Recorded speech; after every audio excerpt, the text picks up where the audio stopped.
Welcome to the premiere edition of the Pub Sports Radio NBA Closing Time Show, Wednesday, December 2030. And Cameron Skee Profit with you throughout the course of the NBA season. Connor Mack as well, but he'll be on the Monday and the Friday shows during the season. Wednesdays it'll be Skee and I, but we're looking forward to it. NBA is back.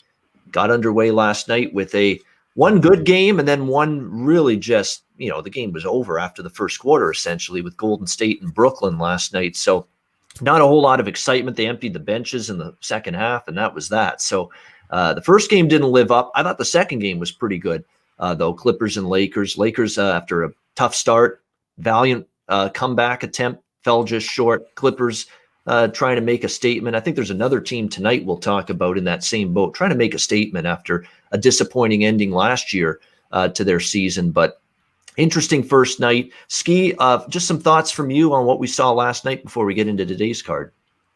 Andrew Wiggins is terrible. He looks like the same Andrew Wiggins. He just doesn't get any better. I'm embarrassed he's Canadian like me. I said that on Twitter and I didn't hide from it. Yeah, it's just, I try to root for people to do good, but it's just been so long. And for him to come out looking like that, I was kind of I was expecting better. I'll just say that. So Golden State looks like they'll struggle until somebody steps up. Maybe they'll be better with Draymond, but I don't think he'll even make up that much for scoring. So we'll see how they get through the season. And the Lakers and Clippers were really good. It kind of was what I expected. The Clippers had the motivation to come in and get it done. Lakers didn't really care. And I think this is kind of a redemption season, a redemption start to the year for the Clippers. They have to prove themselves again after everybody's been talking about them for the whole summer, or not whole summer, but for whole off season. Yeah, absolutely. I mean, when you go out in the way you do, when you're in expectations of championship or bust team and you blow a 3-1 series lead to the Denver Nuggets, like what happened last year, you're going to have some scrutiny and you're going to have to face the music when that happens because, and look, people saying, wow, that was a big redemption game for Paul George. Come on now. It's game one of a 72-game regular. The redemption for Paul George is, for me, what his redemption is? Hit a big-time shot 30 seconds left in a big playoff game. That's redemption. That is redemption for Paul George and his playoff performance last year. It's not lighting up a Lakers team that, maybe not quite as into maybe beating the Clippers last night as the other way around. So, let's take a step back here in terms of Paul George's redemption game last night. Let's see him do it in the playoffs. Let's before we go nuts about that. Skee, let's get into the card. We'll start top of the rotation like we always do. Charlotte and Cleveland. We got the Hornets here taking money because Cleveland opened a slight home favorite. We got Charlotte now, 2.5 3-point road favorites, 216.5 the total in this one. I do agree with where the money's gone in this game. I think Charlotte's probably got a little bit more upside this season than, say, the Cleveland Cavaliers coming into this year. They made some interesting signings in the offseason, Gordon Hayward being the principal among them. Give them playoff experience, give them a guy that gives them a better offensive boost, can play at the other end of the court pretty well as well. Of course, everybody fascinated to see LaMelo Ball in his first season here with the Charlotte Hornets. A lot of expectations on him. They played. I got to see Charlotte quite a bit in the preseason because they played Toronto, in a couple of their preseason games. I think there's some hope for this team. And just from a pure talent and roster standpoint, I think they've got the chance to be better than Cleveland. And and I think there's still a lot of issues with this Cavaliers team. This is a team that I think's a lot further back in their rebuild than, say, the Hornets are. I mean, Kevin Love, by the way, is not going to play tonight for the for the Cleveland Cavaliers. You look at this roster, you got Colin Sexton, Isaac Okoro, of course, drafted him out of Florida State, Darius Garland, the point guard, moving forward. To me, a lot of question marks. They're going to be starting the season with Dante Exum out as well. Their front court, Andre Drummond, I'm just waiting for him to get injured again. And Larry Nance, I think, showed you some things last year as well in that center spot. But to me, this is just a roster that's not great as far as depth is concerned. They don't have it in my mind. I think Charlotte can get the road win here. Again, the number's getting up to a level where I might ease off a little bit, but I do like Charlotte to get the win here in this game. Skee, what's your thoughts on Hornets and Cavs? Well, first, before I go on, I would ask you, do you think Do you think the Hornets will have a winning record this year? Winning record. I could see. I have them right around 500, to be honest. Okay. Winning record, I think, is pushing it a little bit because there's these teams that I think they're better. I don't know how much better. Charlotte's won. Atlanta's won. And we're going to talk about them later. But to make that kind of jump to where they're actually above 500, I'd be reluctant to go that far with them. Let's put it that way. Okay, I agree. I don't think that they're going to make it. Yeah, they got better, but still just not a great team. They're not going to play much defense. And I mean, you have to pick between the two, gun to my head, I understand. I mean, on paper, I like the Hornets better, but I just don't want to lay points with losers, teams I don't think are going to be winning teams. So I'll stay away from that. And I mean, it is a lot of guys out, though. If you like the Hornets, it's a lot of guys out for the Cleveland side. Porter, Love, Exum, Dellavedova. But Okoro looked good. I think he'll have a good game. I think we see more points than not in this one. I just don't see either team playing too much defense. And if I had to play, I agree with where the money went on the total. I would go with the over. Yeah, it makes sense to me. I didn't bet the total, but yeah, I mean, two teams that you talk about defensive efficiency last year, bottom tier, both of them last year, and made it take time for them to get better in that regard this year. New York and Indiana, we've got the Pacers here, 7.5, 8-point favorites, 215 the total. I am not going to shy away from what I've wrote in my NBA article, which I did for during the offseason, and about the New York Knicks, that this is the worst roster, in my opinion, in the NBA. I think it's going to be just an absolutely dismal season for them. They're spinning their wheels. You look at last year, they actually had a winning spread record, if you could believe that, last year, but 21-45 straight up. RJ Barrett, I think, is a great player, but there's a lot of problems around him. Obi Toppin, we'll see what he can do coming out of Dayton. I think the problem is, where's the point guard? Where's the backcourt play going to come from for this Knicks team? They're trying to stock up, and I think Toppin could be a good player, but was he really a position of need? Greatest need, I should say, for the New York Knicks in the draft? I'm not so sure. You've got, Alfred Payton, Kevin Knox. We're waiting for Kevin Knox for years to get going for the New York Knicks, and you just don't see it happening. Julius Randle, Mitchell Robinson. And then, to top it all off, we're going to hire Tom Thibodeau, the dinosaur of NBA head coaches, in my opinion, to revert back to, just coaching philosophies that I'm not sure they work right now in 2020 NBA. Didn't work for Tom Thibodeau in his last stop. I know when he had his success with Chicago early on there, that was Derrick Rose in his prime, carrying him to that success before all the injuries pretty much debilitated his career. So that's what Tom Thibodeau, I think, is living off the initial success of that whole era. I haven't seen a whole lot to like from him as a head coach ever since then. I think it was more just the roster he had at that time giving him the success. Bottom line is, to keep this short, I don't want to be back in the Knicks anytime soon. Question is, do you want to lay 8 in an opening night with Indiana? Not so sure. We know they're the better team, but I'm not in the business of laying 8 on opening night unless I have a damn good reason to do it. So it's a pass for me. How about you, Skee, with Knicks Pacers? Yes, it's very hard to get to the window with the Knicks, but they get the bonus back for the Pacers, but the bench for the Pacers, they're just not good to me. And sometimes they struggle to score. They may not struggle to score against the Knicks, though, but it's just very hard for me to get behind this Pacers team, especially just to start the year. With what I saw last year, that second unit just couldn't score. So I lean towards taking the points with the Knicks. It's not anything I'm running to the window with. And if I have to play the total, gun to my head, I lean towards less points in this one. All right, lean to the under for Skee. A good question in the chat, and Skee is a great person to ask this because I know he's handicapping and betting the EuroLeague. EuroLeague, South American League, Australian League. What is the second best NBA or basketball professional league in the world? I know there's a Chinese league too, but I would think off the top of my head, EuroLeague's got to be up there, isn't it? Number 2 league. Yeah, I think EuroLeague is the one. I don't follow all the other leagues too much, but I think all these teams, they play in individual leagues. And they all come together. The best ones come together and play in the EuroLeague. Yeah. So there we go. Consensus EuroLeague, number 2 behind the NBA. Miami, Orlando. We've got the Heat 4.5 point road favorites here, 218 the total in this one. The Miami Heat, obviously, now there's expectations. Now there's a target on your back. You went to the East Final NBA Final last year, lost to the Lakers, but won the East. You just galvanized yourselves and played your best basketball at playoff time. Now we're going to have to wait and see. And largely the same team is back this year for Miami outside of Jay Crowder leaving. I mean, you've got mostly the same cast of characters here for the Miami Heat. Orlando, to me, is one of those teams that, to me, Skee, and I don't know what your thoughts are on the Magic, but to me, they're going to be caught up in the numbers game where there's a bunch of teams in the East I think that are going to be improving, moving on up, and I think they're going to push this Orlando team down a little bit.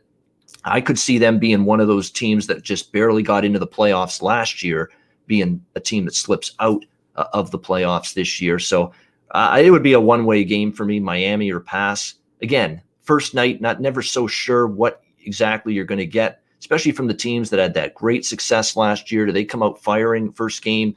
Nevertheless, Miami's the superior side. I'd lean Heat, but just scale back a little bit, just to lean for me. What's your thoughts here, Skee, on Miami, Orlando? I agree with you. I lean towards the Heat. But just looking at the Magic, they can play defense. Well, first of all, they played at a faster pace, I think, at the end of the year last year. But they are capable. They are capable of playing defense, but their two defenders, I don't think, are not playing. Isaac, Ennis, I believe both of those guys are out. So initially, I wanted to try to find reasons to back the under, but with their main guys out defensively and them playing a faster pace, kind of gets me off of the under. I would, like I said, I lean with you towards the Heat. And the more I think about this game, I just think maybe Orlando brings that pace, and Miami may play with them. So I would lean more towards the over now. Yeah, it'll be interesting to see. I mean, Markelle Fultz, they got something out of him last year, a little bit, that Orlando team. So let's see if he can build on that. Certainly, it was not a great run for him in Philadelphia. It just didn't work out. It was not a good fit, and things just weren't going right for him there. Needed a breath of fresh air and a change of scenery. Did help him going to Orlando a bit. See if he can build on that this year. But to me, Orlando too. They've had Evan Fournier just confounded me last year. This is a guy that just really struggled at times, especially in the bubble for this Magic team. We'll have to see he's capable of getting back on track. But to me, I'm with you here. Would be a lean to Miami in this one if I were to bet it. Washington, Philadelphia. You've got the Sixers, 7.5 point home favorites, 231 the total. This is intriguing because we know Washington obviously has made a lot of headlines in the offseason, the blockbuster trade with the Houston Rockets, sending John Wall there, getting Russell Westbrook back. And Russell Westbrook and his now new head coach, Scotty Brooks, they know each other quite well, don't they? Yeah, years in Oklahoma City. So it's, you've got at least a situation here where player knows what to expect from the coach knows what to expect from the player. That's got to help in terms of cohesion and being able to, assimilate Russell Westbrook onto this Washington team going into it.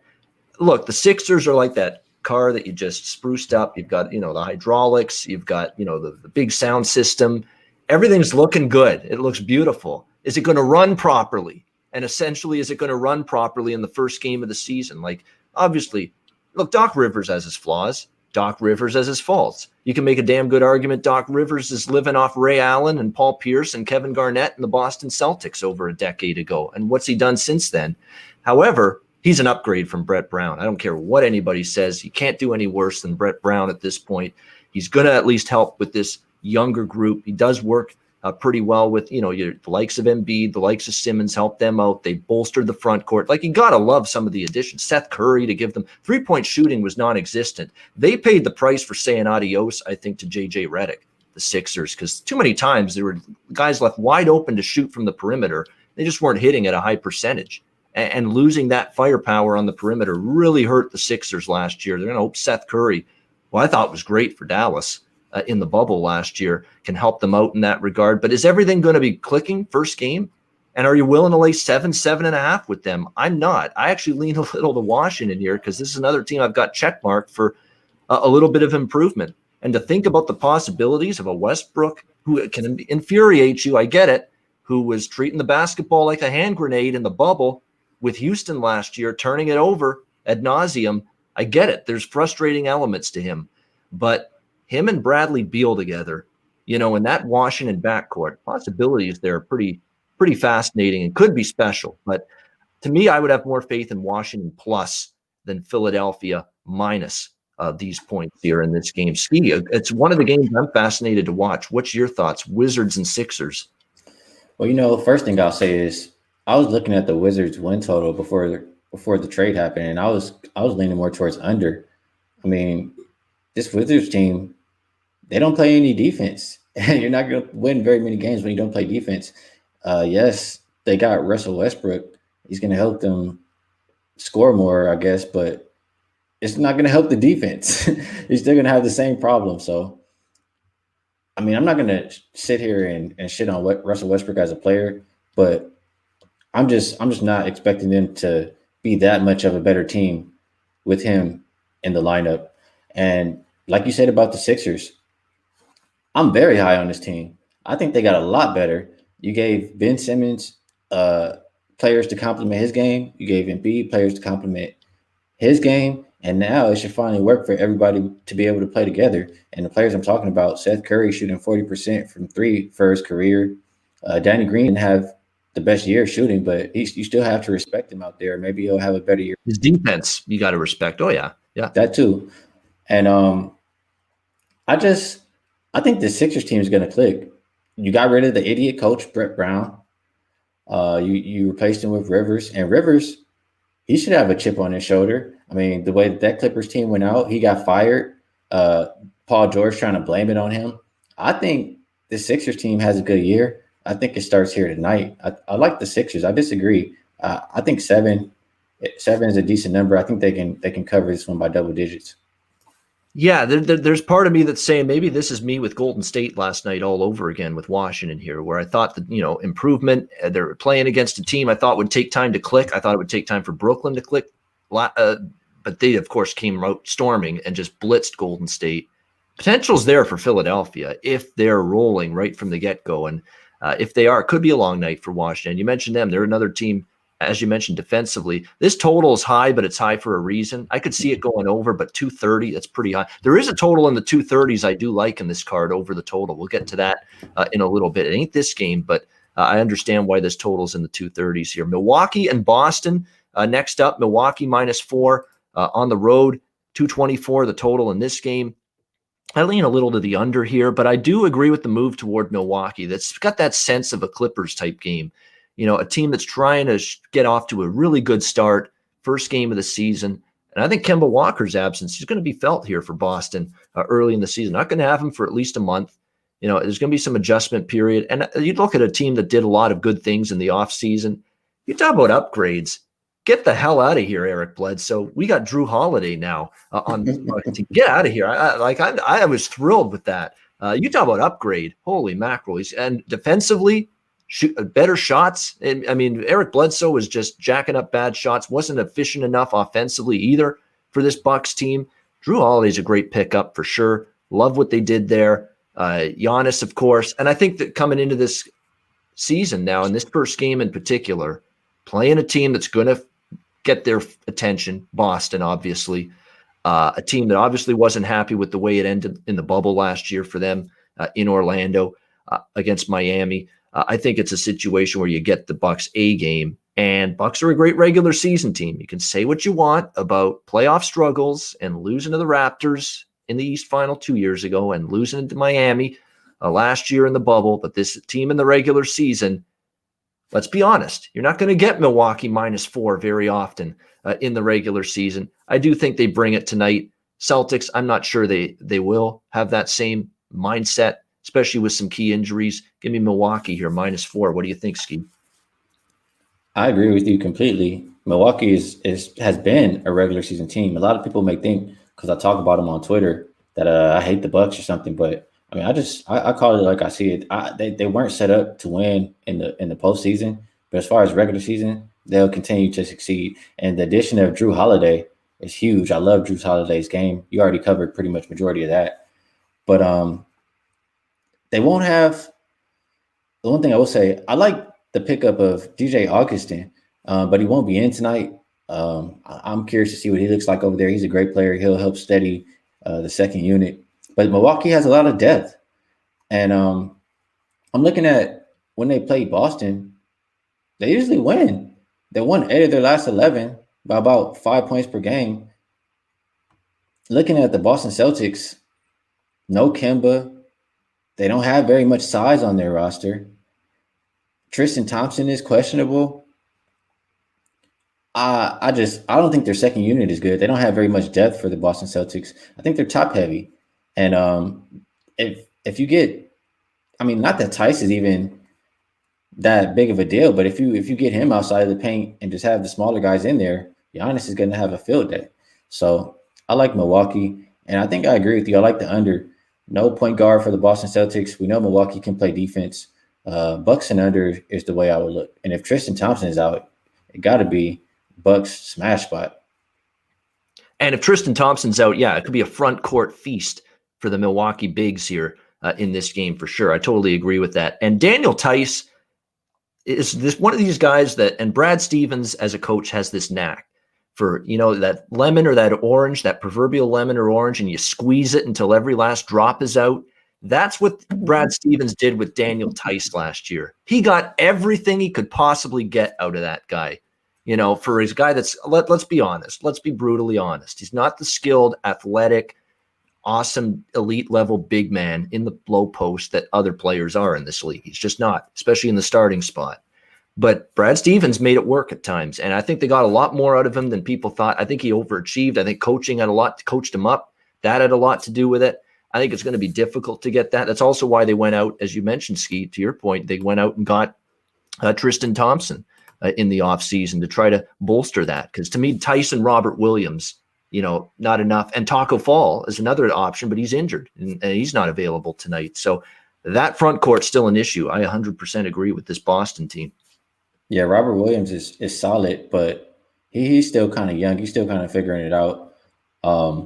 And yeah, if like you said, if Thompson is out, they're going to feast. Yeah, Taco Fall victimized by the cross court pass. I remember in the bubble with the Raptors in Game 3 to give them back in the series with OG shooting the game-winning three. They got to the Lowry lobbing the pass right over Taco Fall. It looked like there was nowhere that he could go with that pass. It was just a 1 in a million shot that play worked for the Toronto Raptors. It was a great moment. Not so much for Taco Fall, though, that night. Speaking of the Raptors, here we go. Great segue. New Orleans, Toronto. We've got the Raptors 3.5, 4-point home favorites, 229 the total. Of course, I'm an hour west of Toronto. Everybody knows that. So a lot of Raptor fans, myself included, but I'm very unbiased when it comes to them. And I understand why there's some money coming in on this New Orleans team tonight in this game.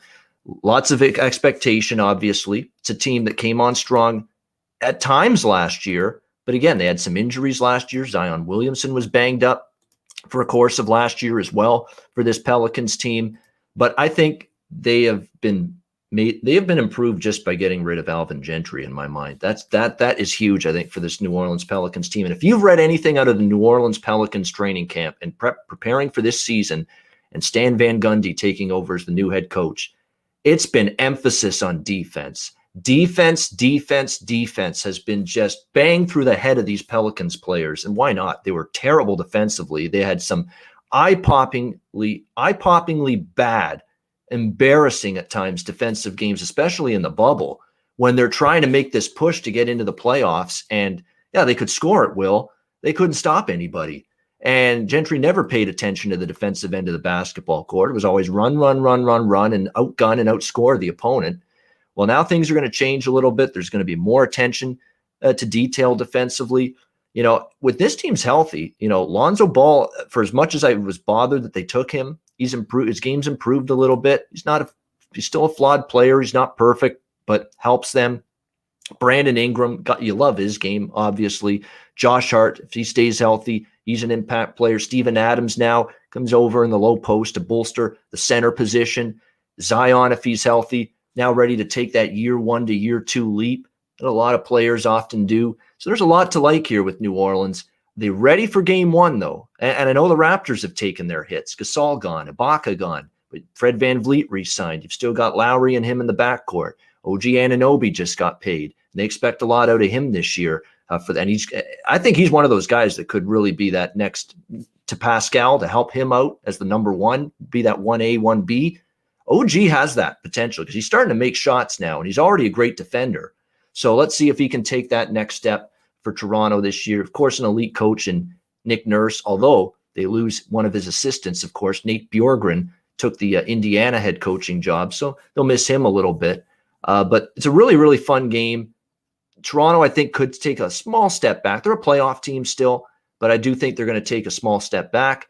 I do see why people are taking New Orleans. And I'm going to see if my philosophy works, Skee. New Orleans unders early in the season, just to see if that Stan Van Gundy is banging into this team's brains, play some defense, and they're focusing on that for most of this training camp to get ready for the season. Maybe there's some value with New Orleans unders early in the season just because, they were just such a sieve and the coach didn't give a damn about defense last year, unlike SVG. So I'm going to lean a little to the under here. What's your thoughts, Skee? Pelicans, Raptors? I agree with you. Yeah, you can talk about Van Gundy's been drilling them, but just looking at the roster, it just looks like a defensive team. Lonzo's great defending guards. Bledsoe's solid defender. Ingram's solid defender. Steven Adams protect the rim. And on the offensive end, I don't see very much shooting. Are the shooters now Lonzo Ball and Ingram? I think it's just kind of a flip of the script for New Orleans. And the Raptors are also a defensive team. It's just a matter of maybe how the pace is going to be in this game. But if I'm playing this one, I look towards the under rather than play a side. Yeah, I agree. And I did want to mention this one comment really quick. The same person who asked us about the international basketball, he thinks that the top teams in EuroLeague will be able to beat the bottom tier teams in the NBA, and that's not the case at all. Just remember, that's what I thought too. Yeah, LaMelo plays for Charlotte, and he was killing overseas, and he's not even killing here yet. So just keep that in perspective. Yeah, that's what I would think. That's like people saying, that Alabama can beat the worst team in the NFL or something like that. I don't buy that either. Or or the best team in the CFL can beat the worst team in the NFL. That can't happen either. That wouldn't happen either. So I'm agreeing with you there. I think it would be not really plausible for the best team in a non-NBA professional league to beat the worst team in the NBA. I would agree with you there for sure. Atlanta, Chicago. Atlanta 2-point road favorites, 232 the total. Look, I want to look for spots to back the Hawks because I do think this is an improving team. Trae Young next, stay healthy and be good. I like some of the additions they've made on their roster coming into this season. Let me just bring up some of the notes I have here on the Hawks. You look at it. You bring in Rondo from the Lakers, a guy that just won a title, experienced, has some games still. Playoff Rondo was a thing. He has some games still. You saw the way he stepped up for the Lakers last year in the bubble. It's a nice, savvy move for an Atlanta team that needs a veteran guard like that. A Bogdan Bogdanovic, I think, is a nice little addition. Danilo Gallinari gives them some extra scoring and firepower as well. Unfortunately, they're already battling some injuries already coming into the season. Clint Capella, what else is new? He's injured again. Same old thing. We had to deal with this in Houston. Same old thing here now with him with the Hawks. That's a concern. You've got Chris Dunn out coming into this game. You've got Rondo, although they got him not playing. Chris Dunn out. Capella out. You got some key injuries here for Atlanta, and that worries me. You're a short-handed group. I think you're better than Chicago, but I think that's also why they're not laying more than the -2 because of some of these injuries they have. That being said, the thing that I'm veering more toward is this is the game, Skee, that I'm talking about in terms of an over, even though it's in the 230s. This is that game, Atlanta and Chicago here. Atlanta terrible defensively. I know Billy Donovan is going to work on them defensively, but I don't know if this is a roster that I look at as, wow, they're going to really get a ton of stops here, the Chicago team early in the season. I think it's going to take time here for Billy Donovan. He does work well with young players. We know that. He's a college coach at Florida before he got the OKC gig. And we know he can work well with them. I think it's not a bad hire. Look, anything's better than Jim Boylan. Okay, he was just disastrous for the Chicago Bulls. But it's going to take time. I think we see points here tonight with the Hawks and the Bulls. So that's where I'm going, over this 232 and a half. And I lean Atlanta, but they're just too banged up to back them laying points on the road. Can't do it. Skee, what's your thoughts here? Yeah, the line makes sense. I'm high on this Hawks team, but I need them to be healthy, and they're missing too many pieces right now. Without Capella, they're not really going to have too much defense. They're not going to be protecting the basket. So I see why the line is skyrocketed. I mean, the Hawks in general are not really a defensive team anyway. So I think both teams can score. The only way I would look to play this game will be the over. And I want to play the Hawks, but I just can't get there without Capella, without Rondo. I just would like them fully healthy, at least have Capella for me to be interested. So I'll stay away from the side. And if I'm playing this one, it's the over. Absolutely. We're in agreement there with the over. Should be a shootout there with the Hawks and the Bulls. Next up, Oklahoma City, Houston. No shortage of things to talk about here in this game, are there? Houston, 2.5, 3-point home favorites here, 217.5 the total. Look, the James Harden saga, we know, in strip clubs, we know, throwing balls at teammates, we know. We're not going to go too much into that. I mean, it's an endless soap opera right now with James Harden and this Houston team. And then to add to that, make matters worse, COVID-19 issues hitting an NBA team here for the first time with this Houston group. Contact tracing, someone infected, and people being held out. They're looking at multiple Houston Rockets not playing in this game. And there's a bunch of questionables here for the Houston Rockets. We do know DeMarcus Cousins is tested negative, according to Wojo and Charms, and Wall as well, but likely going to be held out. They've been sent home, not going to play tonight. You look at it with James Harden, probably may not play tonight as well. It's just a lot of missing pieces. That's why as soon as I heard the news, I said, I got to jump on OKC plus 6.5. I did. Now I've got some options do I come back with Houston for something, try to middle it? We'll see. But just because I got the info and I got it early, I said, I just got to bet Oklahoma City, lock it in, and then see maybe I'll come back later with Houston if maybe there's more people playing tonight than initially thought. But nevertheless, clearly issues if you're going to try to lay the points with the Rockets here in this game.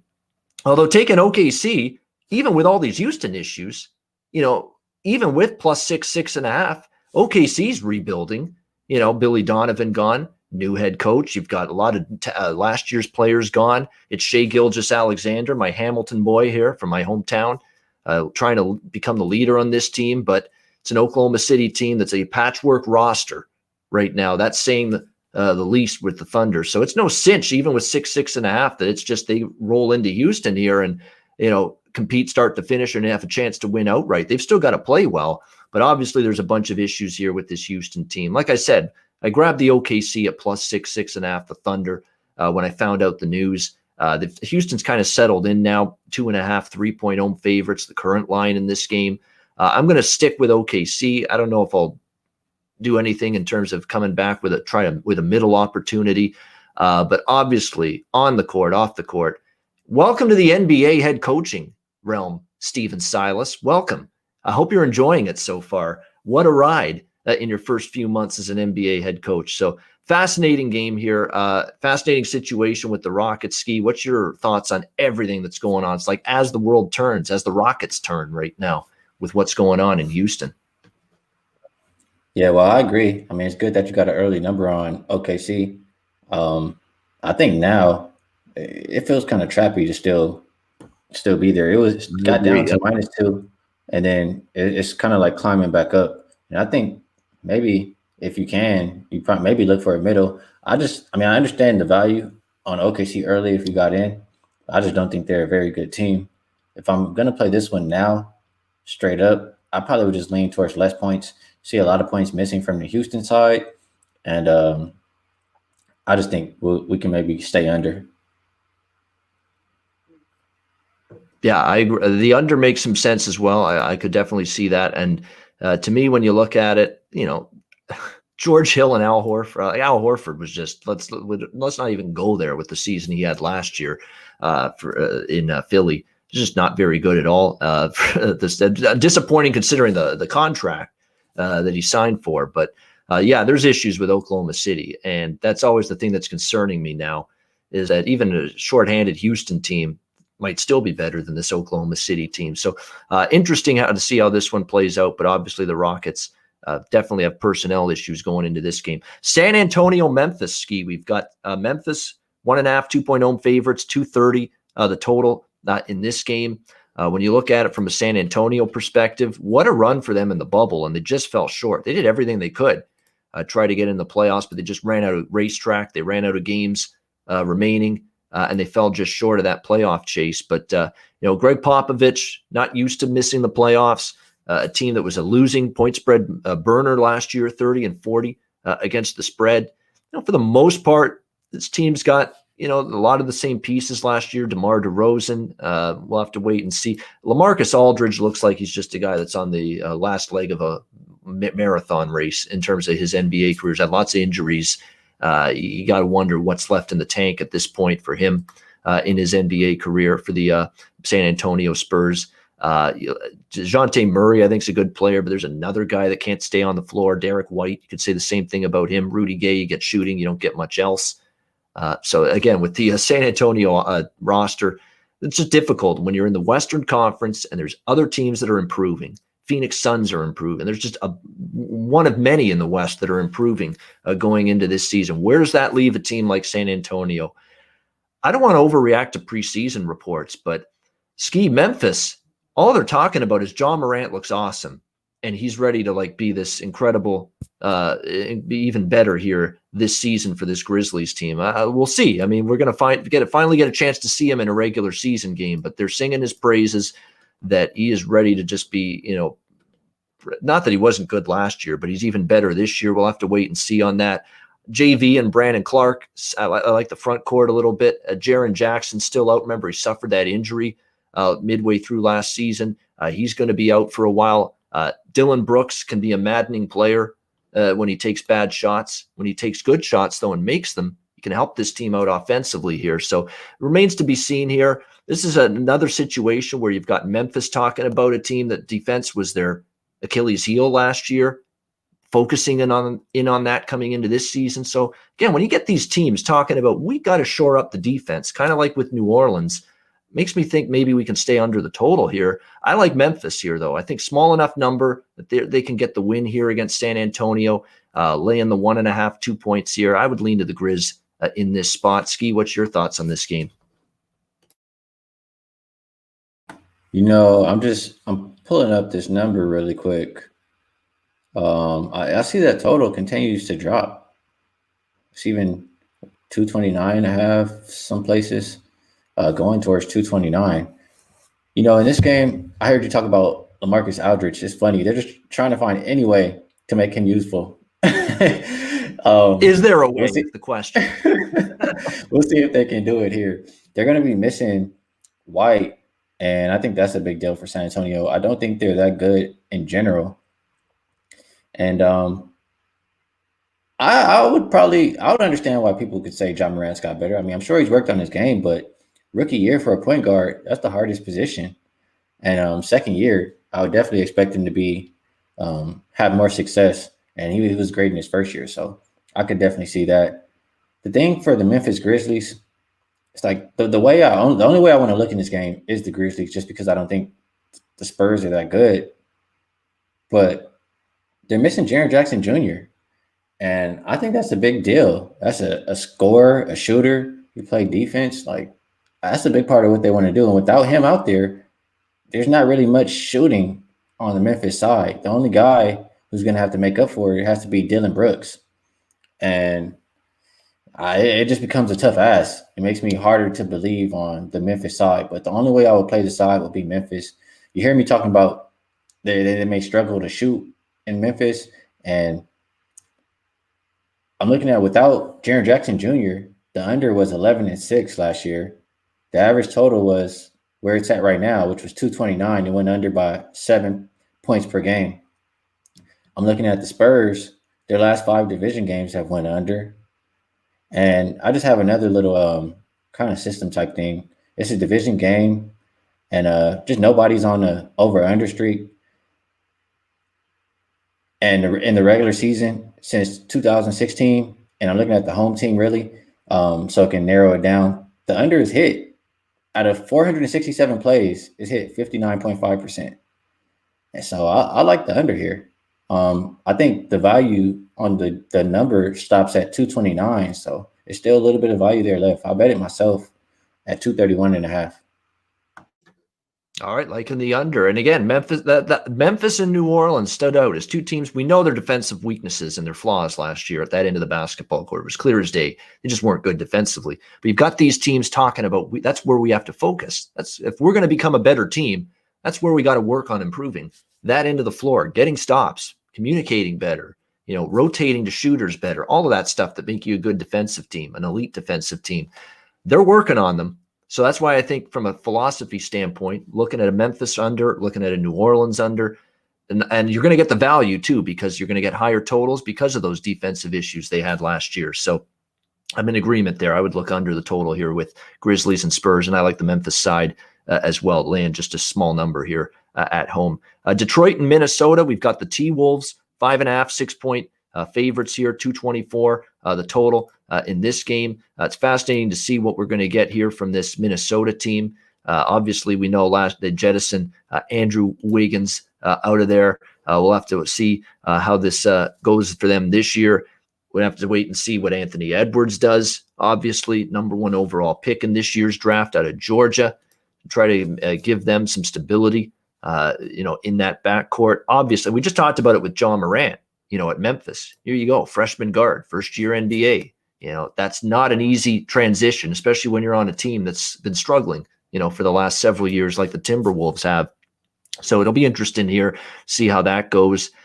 Ricky Rubio, D'Angelo Russell, Jarrett Culver, Karl Anthony Towns. We know how good he is as a player, but you need him to stay healthy. Because when he is healthy, he's great, but he's also in a situation where he's coming off a serious, significant wrist injury. Is he going to be ready to rock first few games, first couple weeks of the season? They were just an absolutely dreadful point spread team last year. To go with that 19-45 straight up record, 23-39-2 against the spread last year for Minnesota. They were just burning money left and right. So I don't want to lay this with Minnesota, but Detroit finally said, you know what, we got to start looking long-term. It's going to be a long, painful rebuilding process with the Pistons.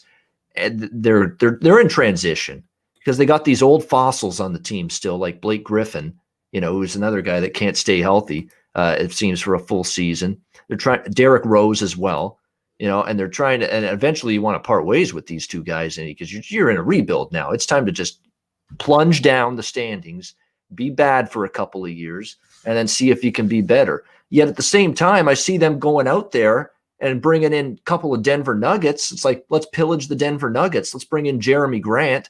Let's bring in Mason Plumlee to the Pistons this year. Like, I just don't know what they're doing. They're all over the map. They talk about wanting a serious, long rebuild, and then they make these couple of moves. So I think they're caught in the middle. I don't think they're going to be particularly good. I think this is a mismatched roster with very little fluidity and chemistry and cohesion to it. As much as I love Dwayne Casey, he's had a nice career, did great work in Toronto. He had a really good roster and players to work with in Toronto too. And we're seeing in Detroit, he doesn't have that luxury, and it's a lot tougher to coach when you don't have that luxury for Dwayne Casey. So it's a really, really all over the map game. I can't trust either team. I don't want Detroit, and I don't want to lay anything with Minnesota. So it's a stay away game for me more than anything. What's your take here, Skee? Detroit, Minnesota. Well, they need to just go ahead with the rebuild. Get rid of Blake Griffin. Just tear it all down. Of course they should, yeah. Then you go out and get Jeremy Grant and Mason Plumlee from a playoff team like Denver. Like, that's mixed messaging, in my opinion. What are you doing? Yeah, I agree. I like Killian Hayes. We'll see if he can have a nice season. It's tough. Minnesota, like you said, I don't want to lay, but I do think they're a much better team. I look at both of these rosters and I say, how does Detroit score? And I don't really have an answer. And I look at how Minnesota is going to score, and I can tell you a few different ways. So I trust Minnesota to put up points. The thing is, how does Detroit score? Maybe because Minnesota doesn't play defense. So I like the Minnesota side, and if I had to play the total, I like the over simply because I don't think either team will play defense, and they're probably likely to play up tempo. All right, so a lean to not Sacramento. That's the next game. Minnesota and the over for Skee against the Detroit Pistons. Sacramento is the next game against Denver here. Denver 7.5, 8-point favorites, 226.5 the total in this one. Denver was, just outstanding in the bubble. We know that. It was a great run for them. Little fortuitous, yes, because they had to rally back 3-1 down against Utah in the first round. We all thought they were done. Everybody, because I remember we were talking NBA during the bubble over the summer, and we were all thinking that it was over for Denver in that Utah series. And then we were certainly thinking it was over for them against the Clippers in the second round, and they come back from 3-1 down both times. And unfortunately, they ran into LeBron, AD, and the Lakers, and that was just too much to overcome in the Western Conference Final. But it was still a brilliant playoff run for Michael Malone and his Denver Nuggets team. Now you got to, run it back. That's the famous phrase. Can they run it back, this Denver team, in a West that's even more, dangerous, loaded top to bottom? You've got other teams. You still got to worry about the 2 LA teams. You've still got to worry about Utah. Still got to worry about Dallas, who I think are majorly on the rise in this conference. The Mavericks, the Suns could be, with what they've done. We'll get to them in a second. Dallas, Phoenix, that's your underrated valued game of the night. We'll get to that soon. I can't wait to talk Dallas, Phoenix. That should be a good one. But this one here, it's, Denver, what can you get from them first game? Now, JaMychal Green's out. Other than that, they're pretty healthy. That's the good news. Jamal Murray, Nikola Jokic, the 1-2 punch. That's obviously going to be what carries them. I am actually disappointed they didn't bring back Jeremy Grant, and I feel bad for Jeremy Grant now being with the Pistons, as we just mentioned, because I thought he played well for them in the bubble last year for the Nuggets. So losing him is going to hurt a little bit, but still an excellent basketball team. Can they get healthy seasons from some of the guys that were banged up last year? Will Barton, Gary Harris, they got him in the offseason. We'll see how he complements this team. Michael Porter's the X factor. He showed us that this incredible scoring ability, Skee, at times last year. Can he do it for a full season now in Denver? That's the question. Sacramento, I don't know what to make of this team. I think there's some talent here. De'Aaron Fox is certainly getting better and better. I like Buddy Hield. Ty Halliburton, I think, is a nice draft pick. But I'm going back to the same damn thing that is a problem for me with the Sac Kings. Luke frickin' Walton. That's the problem with the Sacramento Kings right now. 4 seasons as an NBA coach, hasn't had a winning season, and at some point we're in a situation where we have to make a change coaching wise before we truly see rapid improvement and a rapid uptick in performance from Sacramento. I like how his dad, Bill, always says the teams that are good teams, peak performance on command. Well, they may need to get rid of your boy, Bill, before the Sacramento Kings can have peak performance on command in terms of this team getting any better. So it's a game that I think Denver, if they're focused, if they're locked in, Skee, I think they can win this game and cover this number. Question is, will they? Let's not forget they're on Christmas Day against the Clippers, playoff rematch. So, but I think they're still capable. If they're locked in playing well, they can cover this number. What's your thoughts here, Skee? It's just a lean, though, for me with Denver. What's your thoughts here on Kings Nuggets?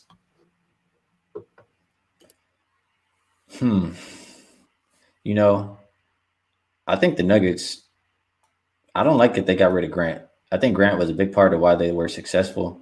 He was able to knock down some shots, but most importantly, he was a great defender. Yeah. And I don't like Paul Millsap in the starting lineup, and I don't like Porter out there. Porter, they're just going to pick on him all day long. No matter whoever plays against him will pick on him. And the Sacramento team, they've been waiting to play for a while. De'Aaron Fox, I like what I've seen in his game, getting better. So I would lean towards grabbing the points with the Kings. And if I had to play the total, the only way I would play would be over. I think with De'Aaron Fox, they'll play with pace on the Sacramento side. And I think Denver, they may invite pace in this game. So I'll lean towards the over and Sacramento. All right, leaning to Sacramento and the over in that one. Utah and Portland. Utah, 2-point road favorites, 226 the total. Lots of money coming in on Utah, and I've got an explanation for you as to why that is. Charles Barkley placed $100,000 on Portland to win the West last night. That's why people are betting on Utah, I think, tonight in this game. You basically put the kibosh on the Blazers before they could even go out on the court and play their first game of the regular season there with this guarantee, that he did last night with the Blazers to win the West. But yeah, I'd be worried too about that if I'm a Blazer fan coming into this season. He's been the death to anything that any prediction he's made the last few years. But look, obviously, Skee was on board with this and I know I was on board with this. We just circled Portland as a bet on team in the bubble last year. And boy, did they reward us, especially during the regular season. Part of it, obviously, they went up against the Lakers, and that was the end of that. But to get into the playoffs, they got their front court back, although once again, they lost Zach Collins again. He came back initially in Orlando during the bubble, then he got hurt again, and that obviously was a crippling blow for the Blazers a little bit. But you look at this roster, and there's certainly reasons to think why the Blazers are in that upper echelon in the West. When they're fully healthy, this is a really good basketball team. They do have one of the best backcourts in the NBA with McCollum and Lillard, of course. Rodney Hood healthy again. They bring in Robert Covington, who's I think still a pretty solid defender, can shoot the three ball. You've got Nurkic, Cantor, and once you get Collins back, which is hopefully soon, you've all of a sudden got a ton of depth in your front court at the center spot, at the 5 spot, if you're the Portland Trail Blazers. So there's reasons to really like what you're seeing here with this team. No question about that. But Utah is a team that has been also talking very heavily about improving defensively. Quinn Snyder saying we got away from our roots a little bit last year, and that, we were better offensively, but it was at the expense of our defense, which he thought, not that he thought, if you watch the Jazz, they weren't as good defensively last year. That defense did decline. I think they want to get back to that defensive ways that they showed you a couple of years ago, especially when the Jazz were one of the better defensive teams in the NBA. It's a fascinating matchup here. I would lean a little bit here to the Portland Trail Blazers. Utah taking the money here. I think there'll be a point where I might have a small bet on Portland here +2. I got to admit, this Barkley thing freaks me out. It's not just a joke. I'm not just trying to be funny. It freaks me out that when he says, oh, let's hitch our wagon to one team, be concerned about jumping on that wagon right after saying something like that from Sir Charles. But I'd still lean a little to Portland here as a slight home underdog. What's your thoughts here, Skee? Utah, Portland. I just now kind of saw that the number flipped. First, Utah was a dog, and now they are the favorite. And I would agree. Which is odd because everyone's singing the praises of this Portland team. Yeah, that is odd. But the reason I would agree is because, Portland is good. Portland, they got better a little bit defensively getting Covington, but nobody else on the team plays defense.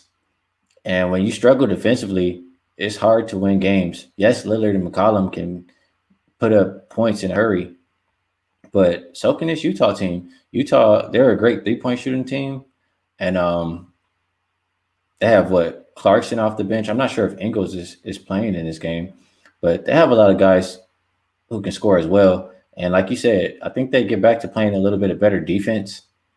So the thing is, I do think it's a close game. Now that the number is flipped, it makes it tough. I would prefer to just pick the Jazz to win the game, like on the money line. I don't usually do that, but I capped this one when they were a dog, and I think they can win the game. I don't know about how much, but I do think they win. And if I have to play the total, it's very hard to play under in Portland games. But if I like the Jazz, I think they'll maybe play that methodical offense that they used to play, and play a little bit better defense. I'll lean towards an under. Yeah, I think Quinn Snyder gets back to the ways of a couple of years ago. Because you'll remember, Skee, too, they all of a sudden increased the pace. They increased the tempo last year midway through the season. They became a lot more offense and a lot less defense, and it was to their detriment. I think that played a part in them blowing it against Denver, who, of course, with the inside-outside just scoring, just explosiveness of a Nikola and a Jamal Murray, and they just had a hard time matching up. I think they get back to let's slow it down. Let's rely on defense like a couple of years ago. And I think they're going to be a much slower paced team. I think Quinn wants it that way with this Utah team. So I do think there's something to this total getting whacked down like it has been, 229 down to about 226 here in this game with the Jazz and Blazers. Final game, and this could be the game of the night. It's certainly one of the ones I'm excited to see. Dallas and Phoenix. We've got the Suns 1-point home favorites here, 233 the total in this one. Oh, man, I'm telling you what, right now, we're going to have to go through this whole season. Kristaps, Porzingis, in or out every day, every game. I mean, it already looks like we're shaping up to have a season like this again for this Dallas team. I just hope we get enough games this season in where we can see Porzingis, Doncic, this whole team together, intact, healthy at the same time, because they are as good as any team in this conference when that's the case. And yeah, they miss Seth Curry. He's gone to Philly now. Tim Hardaway, I thought, played well in the bubble. They can get scoring from him. Josh Richardson now in here. Dorian Finney-Smith.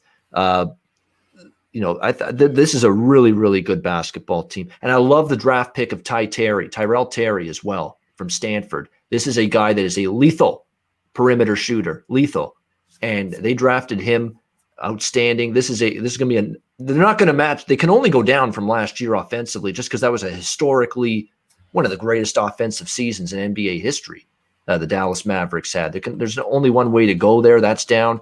And Rick Carlisle, Skee, credited now departed Steven Silas, who is in Houston as the head coach of the Rockets, for a lot of that success offensively last year, saying he put the game plans together. He got the sets. He often called some of these plays out of timeouts or designed them and would relay them to Carlisle and the team. So he really let Silas have a lot of the reign on the offensive side of the basketball court for the Mavericks. So you don't have his intelligence and his mind anymore on the sideline if you're Dallas. Does that impact this team a little bit offensively coming into this season? That remains to be seen. But obviously, when you look at it, they get Awundu and James Johnson as well for some added depth. Porzingis being healthy is going to be the key because they cannot get through the West without him. For as amazing as Luka is, who can do everything in his power to carry this team like he almost did against the Clippers last year, need to have Kristaps there at some point come playoff time. Phoenix, obviously a team that a lot of people have expectations that finally they're back in the playoffs this year. They have every right to believe that. Lots to like with this group. Chris Paul, who still showed you he's got not only the leadership, but he's still got some game in the tank for Chris for him. I think he still can play, and he showed it. I thought his play was admirable against Houston in the playoffs last year for OKC. Remember when OKC was leaking oil, everything was going wrong. It was Chris Paul that really started to get that team back into that series and gave them a chance. I think it's a perfect fit for him here with the Suns. DeAndre Ayton is quickly becoming a really, really upper echelon center in the NBA. Devin Booker, of course, outstanding season last year with the Suns. And the signing of Jay Crowder. You talk about a team that really wants to win. I want winners. Mike Singletary said that. Jay Crowder is a winning basketball player because he's a team guy, can shoot. He's a great defender. He's tough. He's physical. He rebounds. He brings all of those key intangible elements to a team to make them better. I love the signing of Jay Crowder here with this Suns team. These are teams I want to be looking to bet on. I'm just excited as a fan of sports and a fan of basketball to be able to watch this game. I think it's going to be a lot of fun. I don't have a bet on it, side or total, although I think there's something to the people that bet under, because I don't think Dallas can have that same, let's be honest, record-setting offensive season that they had last year. Jay Crowder is going to make this a better defensive team for the Suns. I could see it having that kind of mindset where it gets a little slows down the scoring, especially if it's a close game late. So I agree with this total being as high as it is. I would lean under here, if anything, in this one. What's your thoughts, Skee? Should be a dandy, potentially, Dallas and Phoenix. I agree. Chris Paul is good for the Phoenix Suns. He takes the pressure off of Booker to play make, and he makes life easier for Aiden to get baskets. So I think he'll definitely be good over there. And on the Dallas side, they'll still be okay. They'll still be good. They did. I mean, they got rid of Seth Curry. I feel like maybe I'm blanking out on another guy they got rid of, but I don't think the offense, like you said, is going to be as good. They got a little bit better defensively when they added Josh Richardson. And the thing with Chris Paul is sometimes he'll just dribble out the clock before he gets anything going. So you're getting shots at the end of the shot clock, and that leads me towards an under. I think it's too high. I agree with the line movement. And I think this game goes under. If I had to play the side, I'll probably pick the Phoenix Suns just because I think that Chris Paul, Devin Booker, and Aiden will gel right away.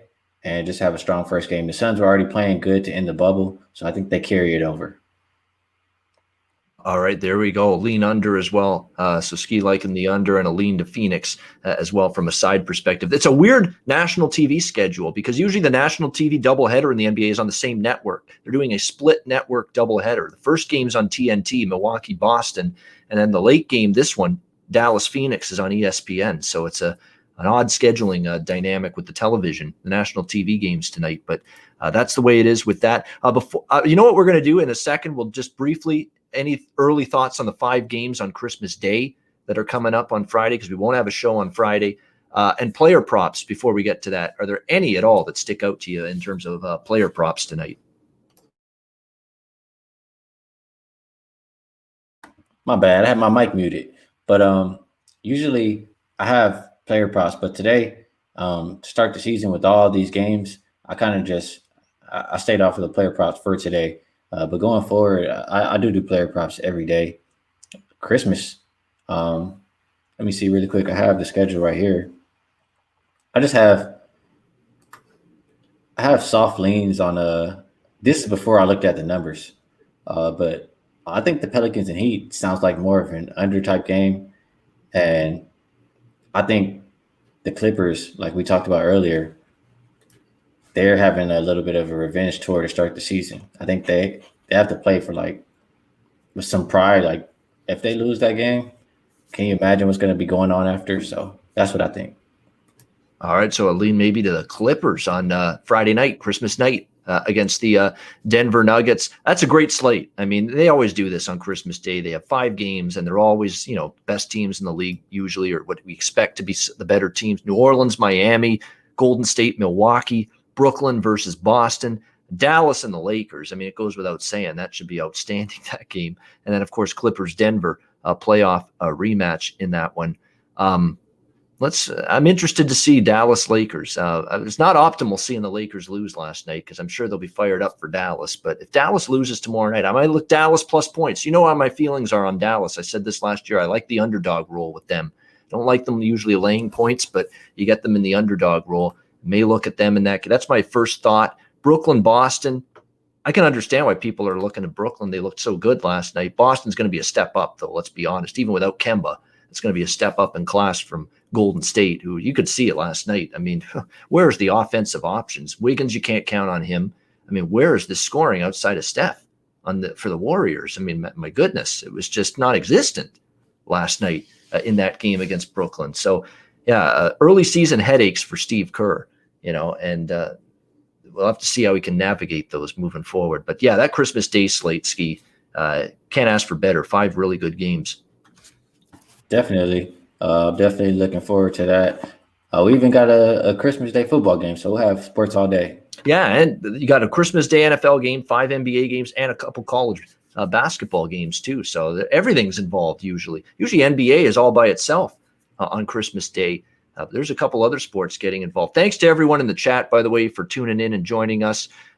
Joshua Chapman, Edwin Roman, Billy, Flapjack, everybody, Josh Murphy, everyone in the chat, Trans Canada, Hustle Wilson, DJ Big Boss, everybody else I couldn't get to. Thanks to everyone for joining us in the chat. Let's wrap it up with a best bet. I think, I don't know if we can call our best bets on this card, Skee, best bets. Maybe they're lukewarm bets or mild bets because we're all keeping things pretty small tonight. But I'll start with you. Where are you going for a best bet if you had to designate one? I'll go with that. I think it's still a little bit of value on that Memphis and Spurs game to go under. Just missing a scorer and missing shooting from the Grizzlies side. I think they keep it under. So the current number, whatever it is, and as long as it's bigger than 229 or 229, I think it stays under. All right, liking the under there. Memphis, San Antonio, Spurs and Grizzlies under the total. Skee Profits best bet. Mine, we're going to fear the deer. Let's go Milwaukee, -4 against Boston. That's going to be my best bet. Charlotte I considered as well, but the numbers move too much. I bet a pick 'em on Charlotte. It's -2.5. It's move too much. I want to give you a good number, a number that's close to what the number I got on a particular side or total.